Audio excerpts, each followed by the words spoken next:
Perkenalkan, nama saya Gabriela Barektimu dengan NIM 2010-10-500-202 dari Fakultas Ekonomi jurusan Manajemen S1 kelas 04 SMJK 001 Universitas Papua. Baik, di sini saya akan menjelaskan sedikit tentang materi pertemuan 9, yaitu perundingan kolektif. Perundingan kolektif adalah suatu proses di mana perwakilan manajemen dan serikat pekerja yang bertemu untuk merundingkan suatu kesepakatan tenaga kerja. Perundingan kolektif ini akan memuat persetujuan tentang ketentuan khusus menyangkut upah, jam kerja, dan kondisi kerja.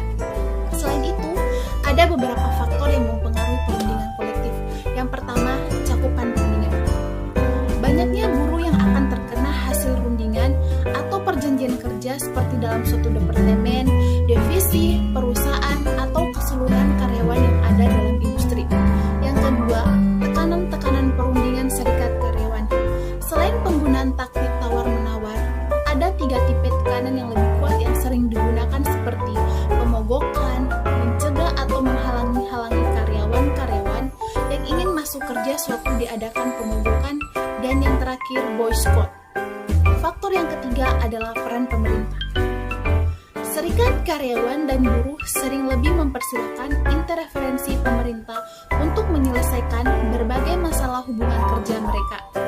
Interferensi ini paling tidak dalam bentuk segala perundang-undangan dan peraturan di bidang perburuhan.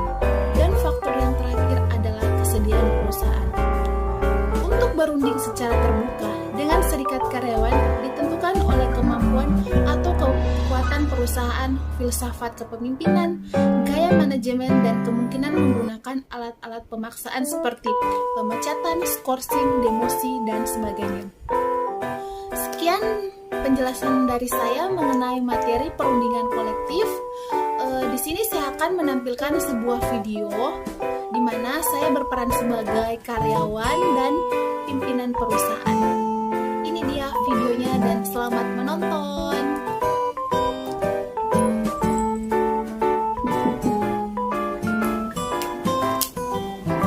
Iya, silakan masuk. Iya, terima kasih, Bu. Oh iya, Bu, ada apa ya, Bu? Baik, Gabriel, silakan duduk. Jadi gini, Gabriel, ada beberapa hal yang ingin Ibu bicarain sama kamu. Jadi belakangan ini Ibu merhatiin kamu sering malas-malas kerja, bolos pada saat jam kerja, datang terlambat, sering melanggar peraturan di perusahaan, dan sekarang kamu cara kerjanya juga asal-asalan sekarang.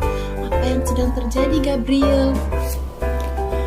Jadi begini, Bu, saya sering malas-malas kerja, bolos pada jam kerja, karena ketika saya rajin bekerja dan tidak melanggar aturan perusahaan, dan apa yang saya terima di akhir itu tidak sesuai dengan apa yang saya harapkan dan tidak sesuai dengan kerja keras saya. Artinya, selama saya bekerja di perusahaan ini tidak sebanding dengan apa yang perusahaan berikan kepada saya. Enggak seperti dulu, Bu. Kalau dulu apa yang saya kerjakan, kerja keras saya seimbang apa yang perusahaan berikan, dan sekarang saya cukup kecewa dengan perusahaan ini karena apa yang saya kerjakan itu udah baik, teliti, itu tidak terbayarkan dengan apa yang saya dapatkan di akhir, Bu. Makanya saya agak malas-malasan kerja, bolos pada saat jam kerja, Bu. Oh, jadi begitu ya, Ril, yang membuat kamu malas-malas kerja karena apa yang kamu dapatkan di akhir kecil, tetapi kerja kamu terlalu keras sehingga pada saat di akhir apa yang kamu harapkan tidak seimbang dengan kerja keras kamu. Bukan begitu, Ril? Iya, Bu, begitulah kira-kira, tidak sesuai dengan apa yang saya harapkan. Seperti pekerjaan yang saya lakukan itu hasilnya nggak memuaskan dan semuanya itu bertolak belakangan dengan apa yang saya kerjakan, Bu.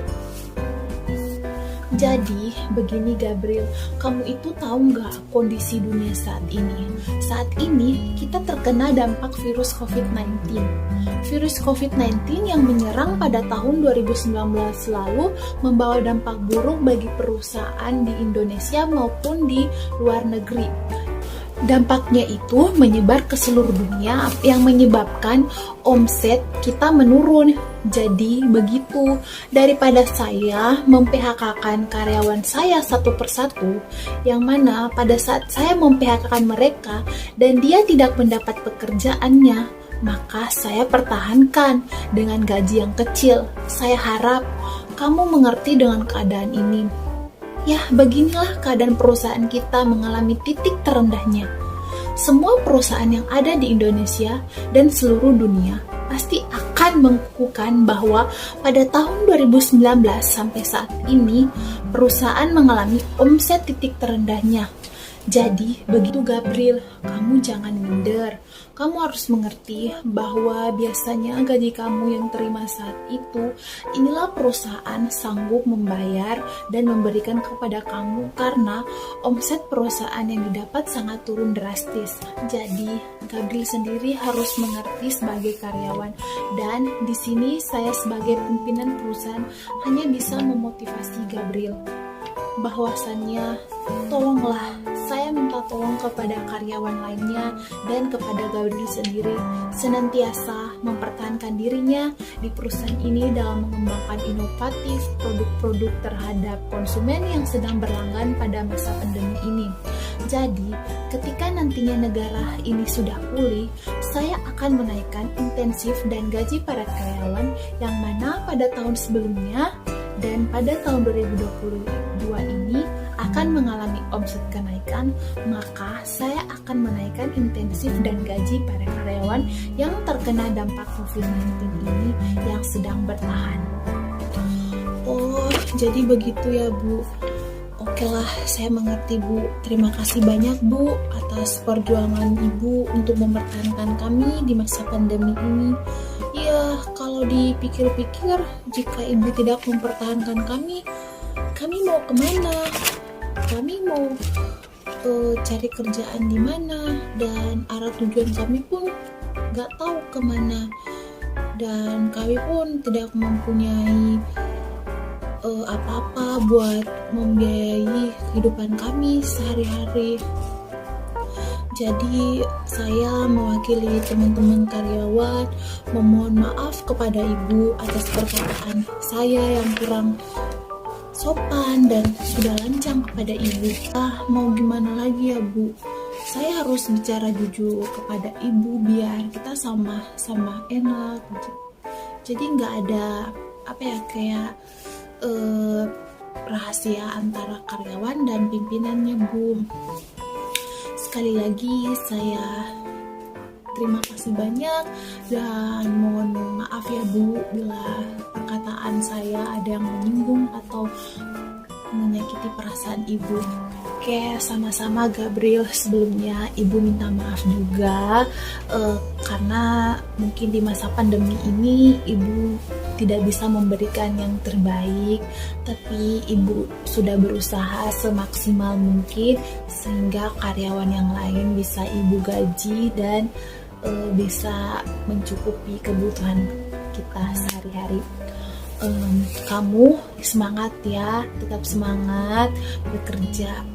Pasti suatu saat nanti negara kita akan pulih dari pandemi ini, tapi entah kapan. Yang penting kita tetap berdoa, menjaga kesehatan, mematuhi protokol pemerintah. Oke Gabriel, ya udah silakan kembali bekerja ya Bu. Baik, terima kasih Bu. Saya akan kembali bekerja ya Bu ya. Permisi ya Bu ya. Selamat siang Bu. Iya, selamat siang.